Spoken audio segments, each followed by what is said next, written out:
Alléluia. Gloire à Jésus. Donc aujourd'hui, bonsoir à tous. Aujourd'hui, nous étudions le livre des Actes des Apôtres, chapitre 16. On va dire, prier. Père, merci. Merci pour ta parole. Merci pour ta lumière ce soir, plus grande. Merci, Saint-Esprit, parce que alors que nous disposons, nous nous posons, nous nous mettons en contact avec ta parole, Seigneur, ta grande sagesse, ta lumière, ta révélation nous saisit ce soir. Nous ne partons pas de ce moment comme nous sommes arrivés. Béni sois-tu, Seigneur, pour ta lumière, ta grâce qui est disponible ce soir. Une compréhension plus vive, plus grande au nom de Jésus. Amen. Amen. Amen. Donc, Allô? oui. Ok. Non, je crois que je n'avais pas de connexion. Ah non, ma connexion, c'est bon. C'est bon, on m'entend. Hein? Donc, aujourd'hui, on étudie les actes des apôtres. Coach, tu as découvert combien de... Non, je ne suis pas du tout à la maison. Ce n'est pas mon truc là. Ah, d'accord, ok. Je décrypte les choses là. Moi, j'ai vu 3, 4 parties. D'abord, la première partie de Acte 16, verset 1 au verset 20, au verset 10. Ok.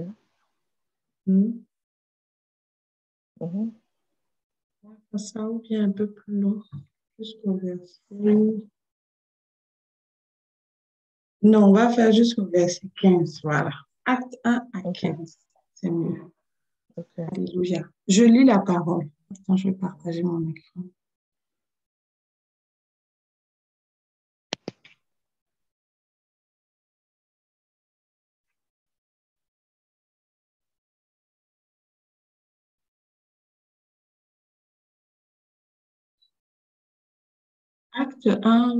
Acte 16 au verset 1. Alors, c'est la version 8 secondes. Il se rendit ensuite à Derbe et à Lystre. Et voici, il y avait là un disciple nommé Timothée, d'une femme juive fidèle et d'un père grec. Les frères de Lystre et d'Icône rendaient de lui un bon témoignage. Paul voulut l'emmener avec lui et l'ayant pris, il le circoncit à cause des Juifs qui étaient dans ces lieux-là, car tous savaient que son père était grec. Car tous savaient que son père était grec.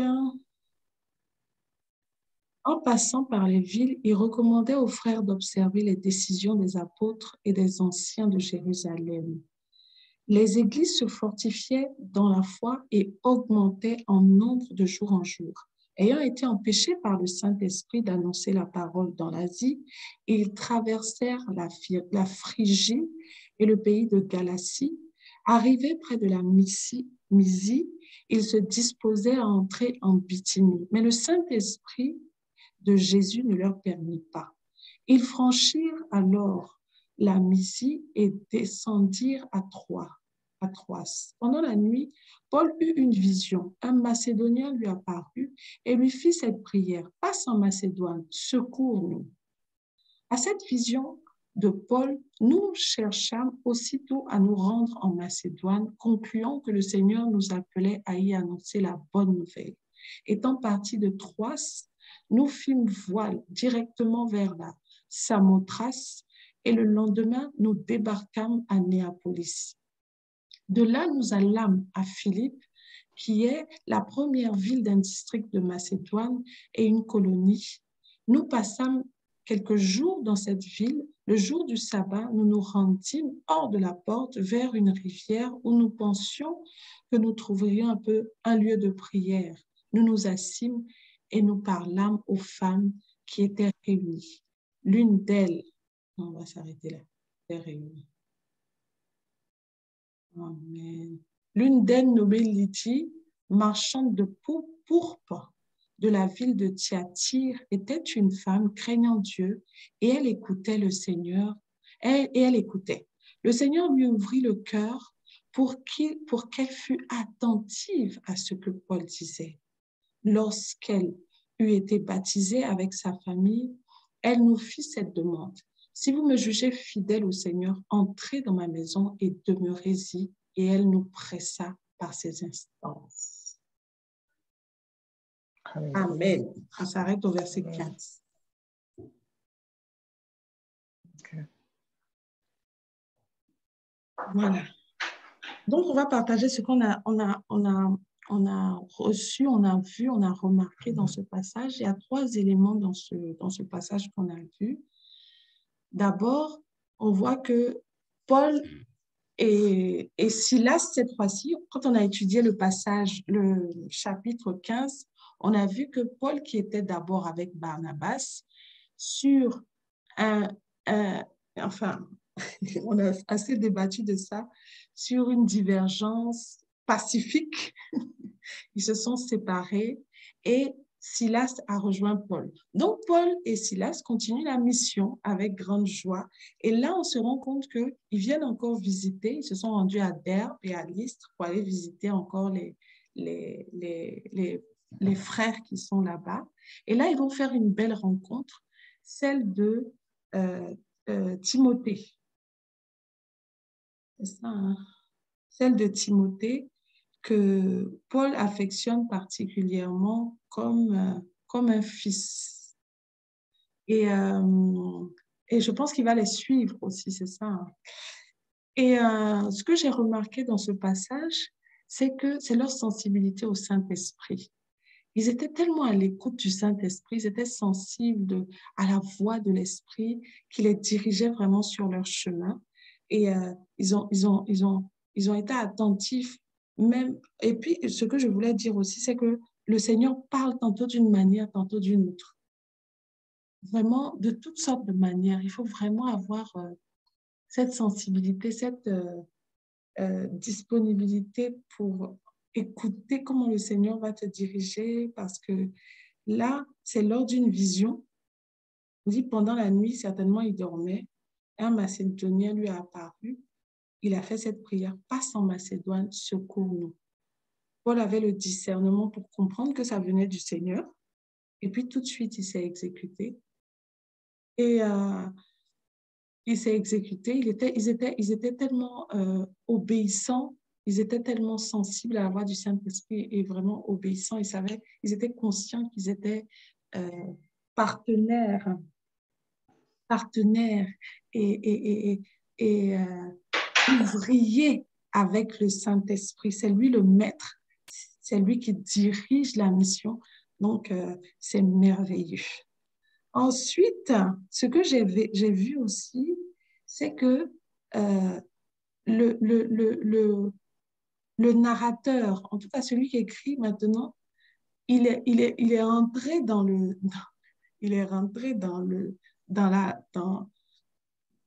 l'aventure. Il dit: nous cherchâmes aussitôt à nous rendre en Macédoine. Ça veut dire qu'il était présent aussi. Luc qui a écrit, il devait être avec eux, ou je ne sais pas comment ça s'est passé, mais en tout cas, il était présent avec eux. Et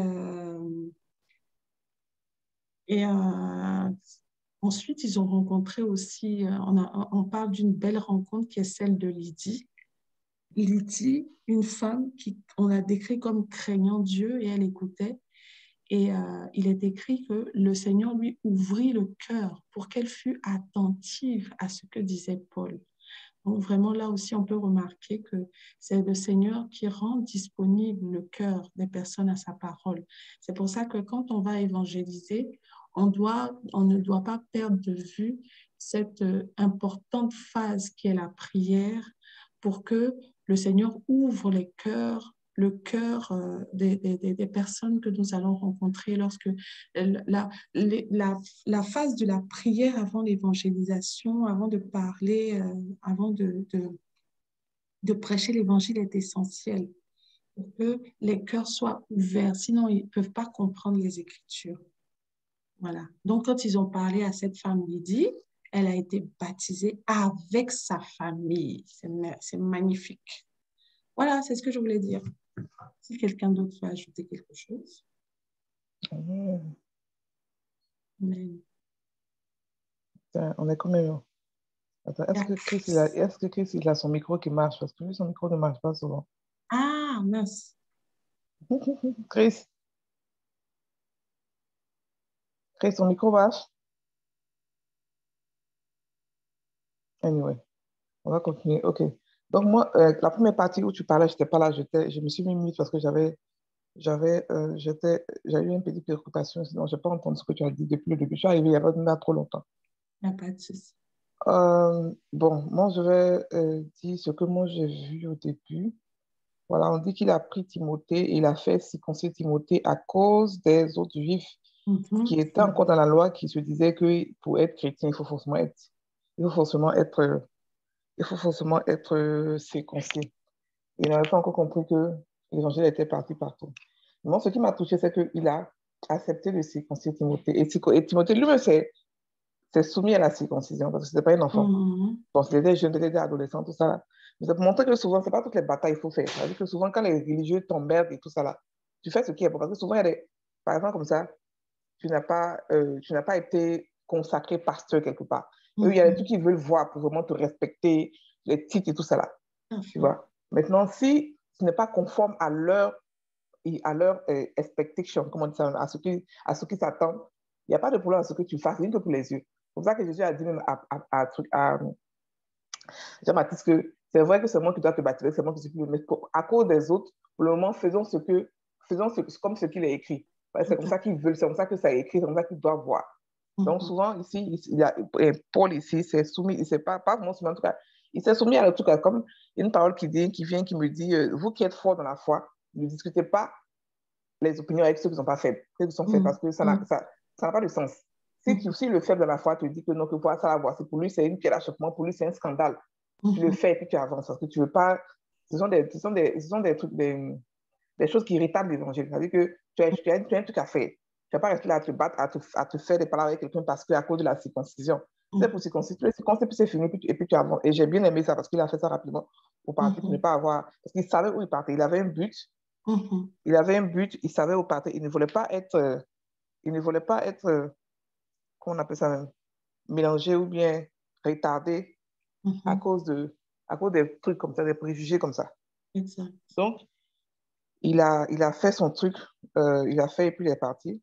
Et puis après, maintenant, on dit quoi? On dit, en passant par les villes, il recommandait aux frères d'observer les décisions des apôtres et des anciens de Jérusalem. Donc ici, en fait, il a encore montré sa soumission, comme le fond a dit là. Il a encore montré sa soumission pour dire que c'est vrai que je suis apôtre des non-juifs et tout ça là, mais observez ce que les anciens disent, observez ce que les décisions des apôtres, en tout cas, soumettez-vous à l'ordre actuellement. Et puis, la chose qu'il a dit, soumettez-vous, puis il est parti. Donc maintenant, on dit que le Saint-Esprit a empêché, ils ont été empêchés par le Saint-Esprit d'annoncer la parole de l'Asie. Donc quand tu écoutes ça, tu te dis, mais attends, son mot, c'est de prêcher, c'est de toucher les gens. Comment se fait qu'il empêche? Comment se fait que le Saint-Esprit empêche les gens de partir prêcher ailleurs?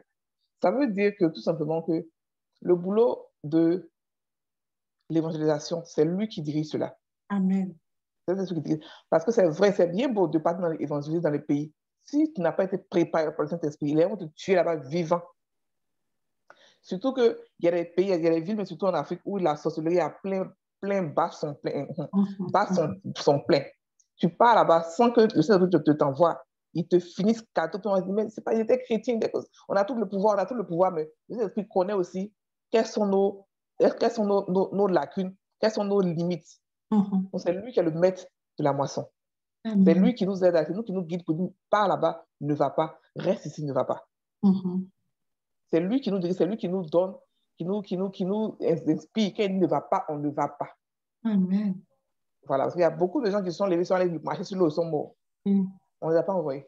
Les pasteurs qui voulaient démontrer des choses qu'on ne les a jamais demandées. Ils voulaient faire des démonstrations avec les sorciers, ils sont morts. Ils sont allés dans les villages pour dire que leur Dieu est fort, et puis ils sont morts. On a dit, mais attends, Dieu est petit, mais qu'est-ce qui se passe? On ne les a pas envoyés. Pareil comme Jean-Baptiste, on ne l'a pas envoyé pour aller parler de la femme de ceci, l'homme de ceci. Oui. On ne l'a pas envoyé. Est-ce que Jésus a dit quoi que ce soit? Jésus n'a rien dit. Il n'a pas dit un seul mot. Ils l'ont pris, ils l'ont enterré tranquille. Parce qu'on ne l'a pas envoyé. Où on t'envoie, c'est là-bas que tu t'en vas. Il faudrait qu'on sache que le Saint-Esprit est le maître de la moi. C'est lui qui nous guide, c'est lui qui nous inspire, c'est lui qui nous envoie partout. Si on ne t'a pas envoyé quelque part, surtout les évangélisations territoriales. Si c'est évangélisation individuelle, ça peut aller. Là-bas, ce n'est pas trop de risque. Mais les évangélisations territoriales, tu dois aller prendre un territoire. Là-bas, le Saint-Esprit, il est le maître. Il ne sait pas dans ce territoire-là quel démon, quel esprit qui domine là-bas. Donc, si tu passes, tu dis que, oh non, moi j'ai Dieu, moi j'ai me dit que non, j'ai l'autorité sur tout. Il faut partir. Mais est-ce qu'on t'envoie? Est-ce qu'il t'a été préparé? Est-ce que cet esprit a préparé même les anges là-bas pour toi? Est-ce que tout a été fait pour que tu puisses partir là-bas? Sinon, tu pars là-bas sans que. Parce que les territoires là, c'est un truc de droit. C'est un truc que Dieu a placé. C'est-à-dire que c'est ton territoire, tu ne peux pas venir prendre ça comme ça sans qu'il y ait des répercussions, mais comment on appelle ça? Des représailles. Et il y a des lois qui font que chaque continent, chaque pays, chaque truc a ses esprits et a ses anges qui se gouvernent cela. Donc, tu vas aller comme ça, commencer à vouloir posséder un territoire sans réellement que le Saint-Esprit t'aide à pouvoir détruire ce qui domine là-bas. Les évangélisations territoriales. C'est pour ça que je voulais que Christ parle, parce que Christ est fort dans les évangélisations territoriales. Donc, il sait à peu près, moi, c'est pas lui aussi, Dieu l'a plusieurs fois empêché de partir dans les coins expressément. Parce que cet esprit sait que quand c'est des territoires, c'est un autre niveau. Et non, tu peux pas aller conseiller pour dire que non, je vais évangéliser les territoires. Non. Tu peux évangéliser peut-être 2-3 personnes dans les territoires, mais tu dis que tu vas prendre tout le territoire pour Christ. C'est une bataille que si tu dois te préparer à cela. Voilà. Donc, il est en train de faire actuellement un enseignement sur ça, sur les évangélisations territoriales et les évangélisations individuelles, qui va nous expliquer, tu sauras bien comprendre. Mais les évangélisations territoriales sont un peu plus différents que les évangélisations individuelles. Individuelles, Jésus nous a montré comment on fait ça. Et rencontrer les gens, les paroles de connaissance, ça sort. Mais quand c'est territorial, c'est un peu plus différent. Et là, il faut vraiment que le Saint-Esprit t'envoie là-bas. Voilà, parce qu'après, on voit que pendant la nuit, il a une vision, automatiquement, il est parti là-bas. Parce que le Saint-Esprit l'a envoyé. Donc, on montre que non, que dans ce genre de cas-là, c'est Dieu qui te met sur la route, qui va ici, viens ici, tourne là-bas. Si jamais tu ne veux pas écouter, c'est à tes risques et périls. C'est à tes risques et périls. Voilà, maintenant on dit qu'ils sont partis sur Lydie. Voilà encore une femme qui est chrétienne, qui a fait toute sa famille, tout ce que nous n'avons pas évangélisé là. Voilà, il est parti là-bas, il a parlé aux femmes là, qui étaient réunies. Bon, ici là, je n'ai pas vraiment trop étudié. Lydie, je sais que Lydie, c'est une dame que beaucoup de gens prêchent beaucoup sur elle parce que elle a amené toute sa famille à Dieu d'abord. Et puis, c'est genre le modèle chrétien de la femme sage, de Proverbe. Là. Voilà, elle a amené toute sa famille à Dieu. Et puis, elle a hébergé Paul et tout ça. Donc, là-dessus, je ne sais pas trop, je n'ai pas vraiment étudié Lydie. Je ne vais pas trop parler là-dessus. Amen. Amen, c'est clair. C'est aussi pour ça que, bon, c'est vrai qu'on va le voir plus tard, mais ce que tu as dit là, c'est vrai parce que c'est quand le Seigneur te dirige, en tant que maître, quand il dirige, quand il y a des adversités, il peut te défendre ou bien te faire déjouer les pièges, etc. Mais quand on t'a pas envoyé la manchette, tu t'en vas seul, tu es piégé. Et puis, si Dieu t'a abandonné. Tu dis Dieu t'a abandonné. Amen. Donc, bon, Chris, je ne sais pas qui est là d'autre, mais non, c'est Christ qui est là. d'accord. C'est tout d'autres montants, c'est pas grave, continuons. On continue. Donc, on va prendre la prochaine partie. La prochaine partie, c'est du verset 16 au verset 34. 34, ok. Donc, je vais lire alors. Vas-y. Alors, comme nous allions au lieu de prière, une servante qui avait un esprit de python et qui, en devinant, procurait un grand profit à ses maîtres, vint au-devant de nous et se mit à nous suivre. Paul et nous. Elle criait, ces hommes sont les serviteurs de Dieu très haut et vous annoncent la voie du salut. Elle fit cela pendant plusieurs jours. Paul, fatigué, se retourna et dit à l'esprit, je t'ordonne au nom de Jésus-Christ de sortir d'elle. Et il sortit à l'heure même. Les maîtres de la servante, voyant disparaître l'esprit de leur gain, se saisirent de Paul et de Silas et les traînèrent sur la place publique devant les magistrats. Et ils les présentèrent aux prêteurs en disant, ces hommes troublent notre ville. Ce sont des Juifs qui annoncent des coutumes qui ne nous est pas permis ni de recevoir ni de suivre, à nous qui sommes Romains. La foule se souleva ainsi contre eux, et les prêteurs, ayant fait arracher leurs vêtements, ordonnèrent qu'on les fît bâtir de verges. Après qu'on les eut chargés de coups, ils les jetèrent en prison, en recommandant au geôlier de les garder sûrement. Le geôlier, ayant reçu cet ordre, les jeta dans la prison intérieure et leur mit les sceptres aux pieds. Vers le milieu de la nuit, Paul et Silas priaient et chantaient les louanges de Dieu, et les prisonniers les entendirent. Tout à coup, il se fit un grand tremblement de terre, en sorte que les fondements de la prison furent ébranlés. Au même instant, toutes les portes s'ouvrirent et les liens de tous les prisonniers furent rompus. Le geôlier se réveilla et lorsqu'il vit les portes de la prison ouvertes, il tira son épée et allait se tuer, pensant que les prisonniers s'étaient enfuis. Mais Paul cria d'une voix forte, « Ne te fais point de mal, nous sommes tous ici. » Alors le geôlier, ayant demandé de la lumière, entra précipitamment et se jeta tout tremblant aux pieds de Paul et de Silas. Il les fit sortir et dit, « Seigneur, que faut-il que je fasse pour être sauvé? » Paul et Silas répondirent, « Crois au Seigneur Jésus et tu seras sauvé, toi et ta famille. » Et il lui annonçait la parole du Seigneur, ainsi qu'à tous ceux qui étaient dans sa maison. Il est pris avec lui à cette heure même de la nuit. Il lava leurs plaies et aussitôt il fut baptisé, lui et tous les siens. Les ayant conduits dans son logement, il leur servit à manger et il se réjouit avec toute sa famille de ce qu'il avait cru en Dieu. Quand il Non, fit... verset Ça 34. va? Oui, Ah, ok, d'accord. D'accord. on s'arrête au verset 34. Hmm? Oui, on s'arrête au verset 34. Ah, ok. 34, et puis après, c'est... Ok, je vois. Oui, on est Ok, bien. donc tu veux que je commence, mais tu veux commencer? Oui, Dis-moi. vas-y. Ok. Ici, il y a deux trucs qui sont passés. Le, il y a la servante là qui a été... Il y a l'élément de la servante qui avait l'esprit de Python. Et puis, il y a le miracle de la prison. Voilà, donc, on va prendre d'abord l'esprit de Python de la servante.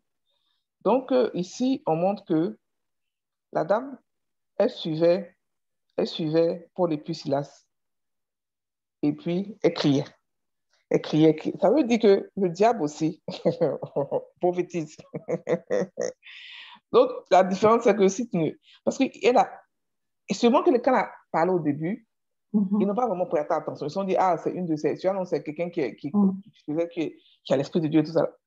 Mais elle a dit qu'au fur et à mesure qu'elle parlait, il a discerné dedans que ça, c'est pas un esprit. Non, ça, c'est Python. Il a discerné le Python, mais il n'a pas discerné le Python a priori. Il a discerné le Python après. Je ne sais pas si tu vois. Ça lui a pris plusieurs jours avant qu'il puisse discerner que ça, c'est le C'est Python, puis se vrai. fâcher et puis chasser le Python là. Donc, s'il a discerné le premier jour, ça veut dire que non, il était au courant.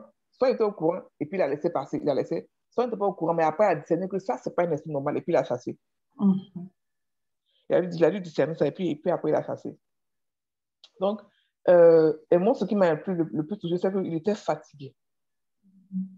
Parce que elle l'oppressait, elle oppressait son esprit. Elle a su pendant combien de jours. Et c'est qu'elle était fatiguée qu'il a ordonné à l'esprit de partir. Il y a des choses, il y a des fois où il y a des combats que tu vas faire. Tu dois être énervé d'abord. C'est-à-dire que ta colère n'est pas encore bien montée. Je ne sais pas si tu connais ce genre de combat-là. Le gars t'emmène et puis tu regardes, tu ne parles pas, tu dis. Maintenant, quand la colère monte, tu pars, tu pries, le truc disparaît. Amen. Et je crois que c'est ce qui s'est passé ici. Parce qu'elle a emmerdé, elle a emmerdé, elle a emmerdé. Et puis, il l'a chassé. Il a chassé maintenant. Voilà le problème qui est tombé sur lui. Mais il a discerné ça après. Il y a des fois aussi, parce qu'il y a des palabres que tu dois être en colère. Il y a des combats où tu dois être en colère. Et si ta colère n'est pas encore bien montée, tu ne peux pas faire le combat là. Parce que, je ne sais pas comment t'expliquer. Il y a des palabres où tu peux pas te fâcher comme ça facilement comme ça. Il faut que ça t'énerve. Et souvent, la prière d'accord, c'est à ce stade-là que tu arrives. Tu es fâché, tu dis, OK, d'accord, il faut que Alléluia. ça change. Hein? Mm. Hein, tu dis quoi?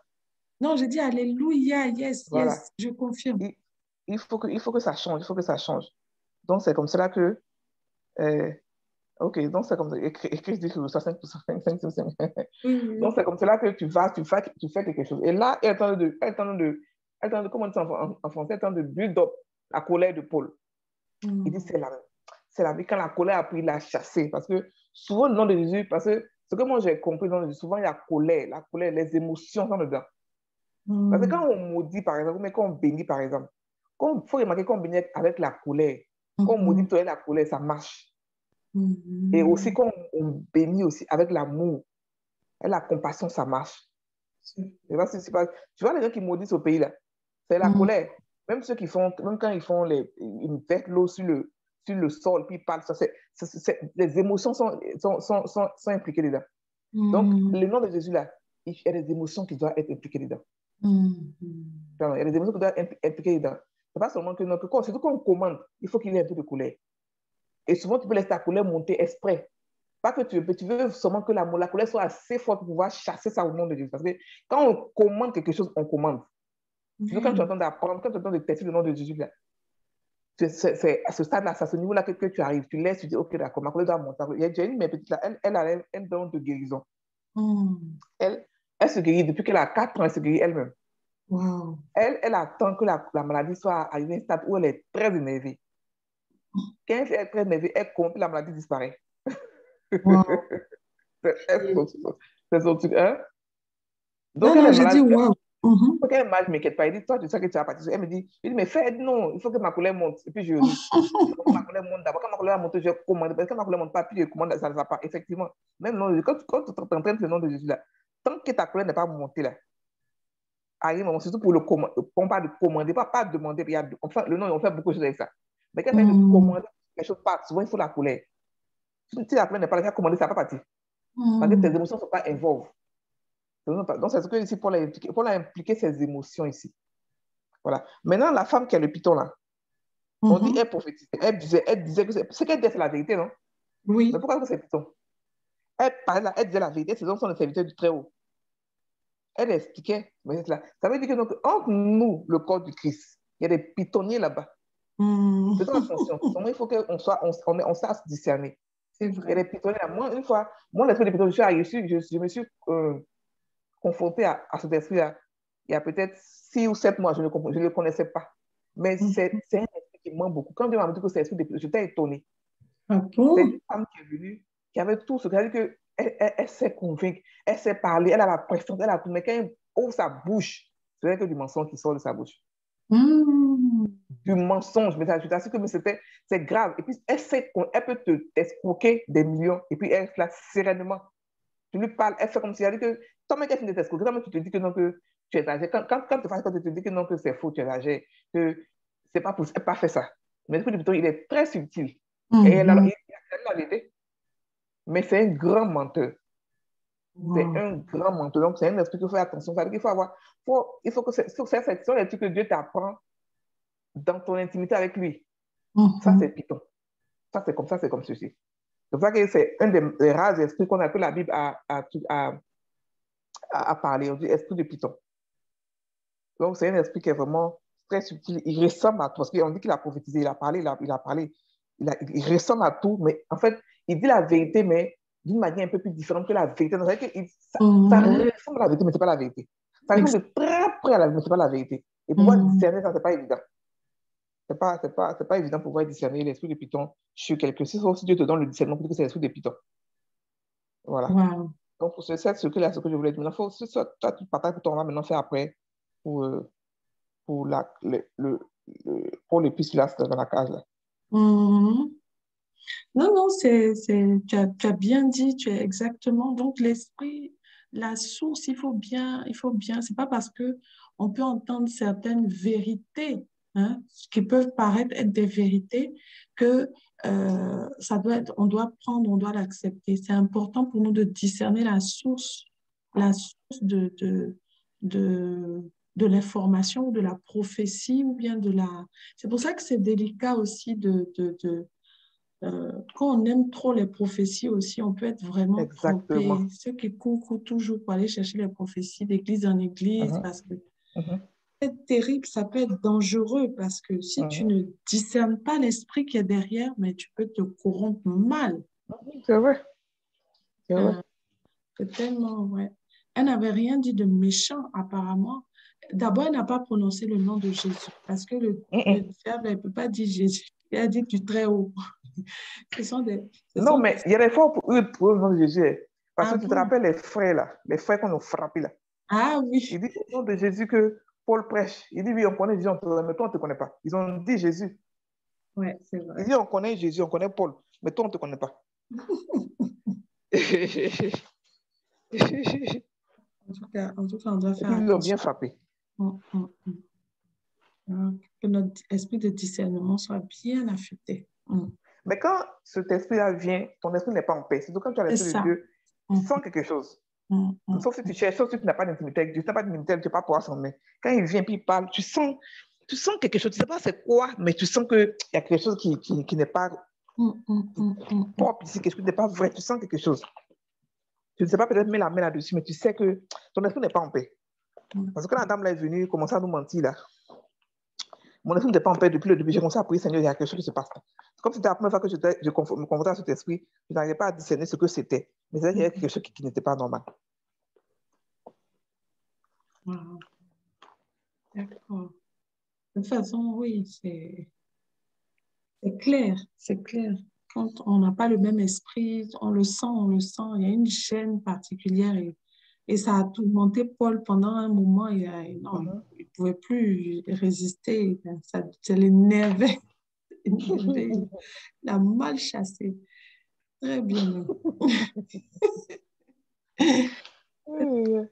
Du Il coup, a ça a mal entraîné chassé. la colère Bon, il nous reste 6 minutes. Est-ce qu'on entame la colère des gens qui gagnaient de l'argent au travers Alors là, ceux-là, eux, ils sont là en train d'exploiter l'esprit des gens, des pitons. Eux ne regardent pas pitons sur eux, pourquoi c'est sur quelqu'un d'autre qui met. Pourquoi c'est sur quelqu'un d'autre qui met les esprits bizarres, on est là, on supporter ça. Mais pour aller franchement. avoir du gain. Mhm.